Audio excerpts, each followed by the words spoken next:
case yang ada di ITSB ya.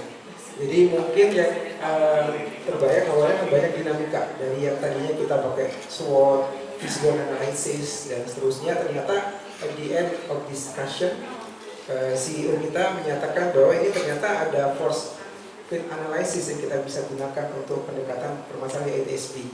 Kenapa? Jadi ada dua kondisi yang menyebabkan ini kita pilih. Yang pertama itu situasi idealnya kalau menggunakan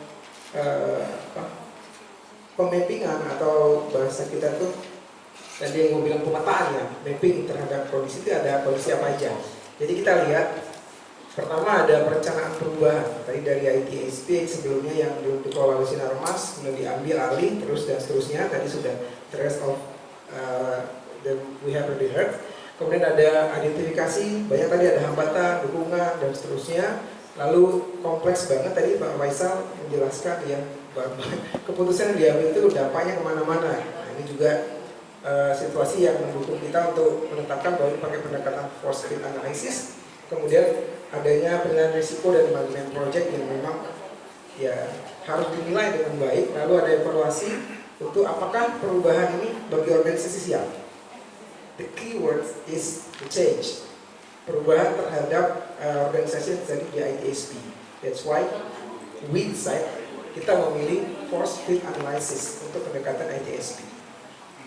Kalau yang jadi poin itu adalah tentang shared value analysis. Jadi kita setelah melihat yang tadi ya Pak shared value, bahwa ini harus di mapping lagi kekuatan pendukung dan penghambat apa yang ada di shared value itu.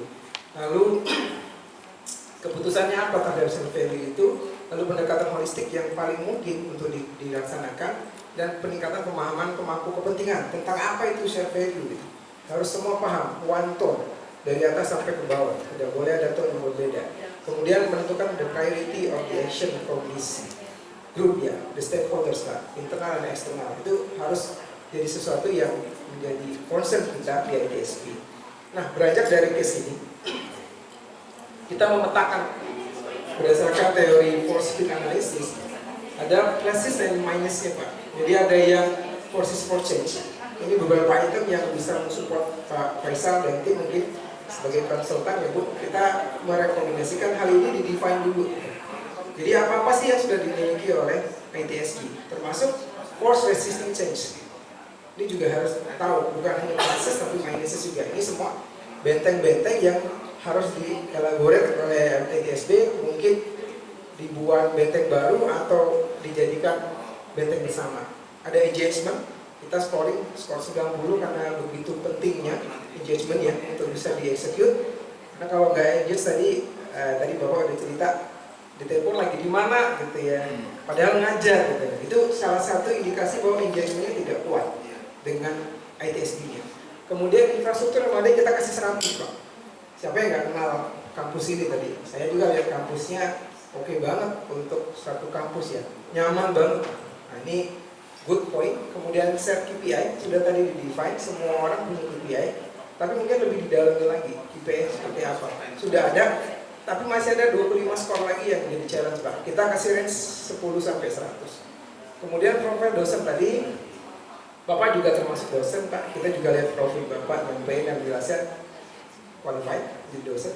Belum lagi backbone-nya tadi, ada guru besar, pernah jadi rektor ITB, pernah jadi rektor UI juga, dan terusnya. Siapa yang nggak kenal gitu. Begitu namanya disebut pasti kenal. Jadi profilnya sudah sangat oke. Tapi memang ada citra lain Pak behind the profil itu yang membuat ini belum sampai 100. Lalu compensation benefit, ya kayaknya sih masih oke kayaknya, masih fine ya profilnya. Walaupun kita nggak kasih 100 karena memang tadi Bapak cerita juga ada project dalam project gitu Pak. Meskipun itu tidak terjadi di sini aja, tapi itu need to be improved gitu. Dan itu juga sudah oke.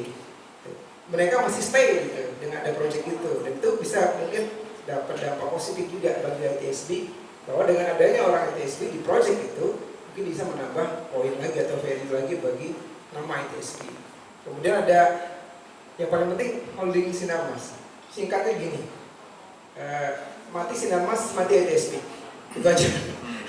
Makanya kita buat 100%. As long as Sinarmasnya hidup, tenang Pak, ITSB aman Pak. Ini kekuatan yang tidak bisa denial. Tadi dari beberapa poin Pak Faisal sampaikan gitu, masih subsidize dan memang nextnya akan lebih more mandiri lagi gitu ya Pak. Kemudian ini new recruit ini juga mungkin kaitannya ke share value. Ya tadi ya ada lama ada baru, nah ini juga harus jadi kekuatan juga. Kalau kita merekrut yang baru, harusnya nilai-nilai baru yang menjadi nilai yang dipegang ITSB juga harus ditanamkan pada saat rekrut ini bergabung. Kemudian declare komitmen bersama. Nah ini yang mungkin kalau di kita itu kalau ini kaitannya ke akreditasi ya Pak, sering kita lihat di kantor perusahaan itu mereka mendeklar kalau di pengadilan zona integriti Pak. Jadi begitu masuk kita dapat ada tulisan zona integritas. Itu di state mulai dari kepala sampai ke staf bawah. Rumah sakit juga ada pernyataan makna layanan dan seterusnya. Nah ini mungkin yang juga tadi Bapak disampaikan akan dibuat satu declare komitmen bersama dan ini sangat penting untuk mensupport apa yang dicita-citakan tadi, ada short term dan long term tujuan atau goalsnya. Ini yang forces for change. Kemudian ini forces resisting change. Jadi ini yang mungkin jadi PR ya Pak. Karena yang pertama tuh lack of commitment. Tadi Bapak udah cerita banyak ya Pak yang kita bisa ambil. Akhirnya ini kayak komitmennya yang masih kurang.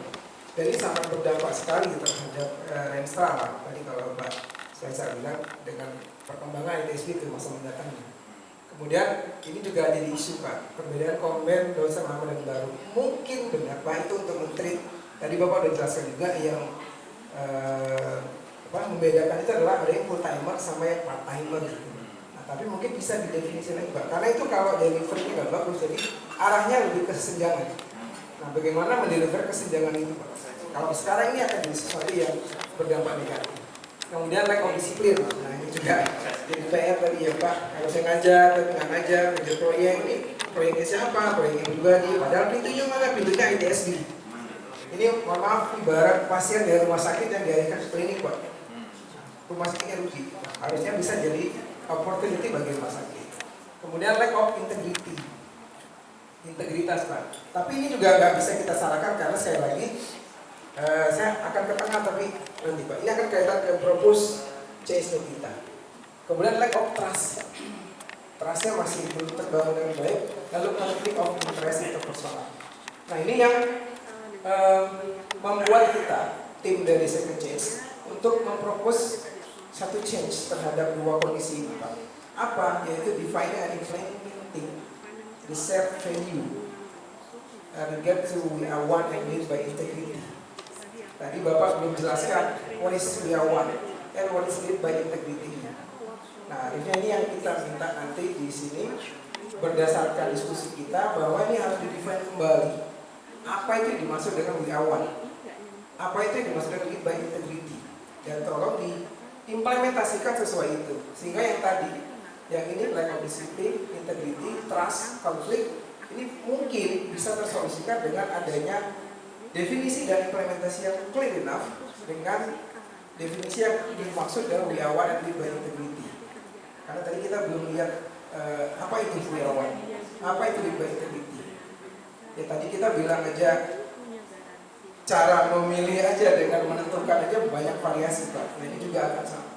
Jadi based on seluruh situasi ini kita memilih bahwa ini perlu ditreat dengan positive analysis Pak. Oke, intervensinya belum. Kita udah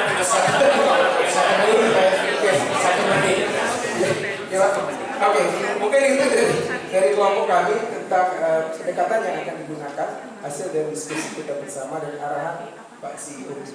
Terima kasih dari kelompok Second Change. baik, bukan dua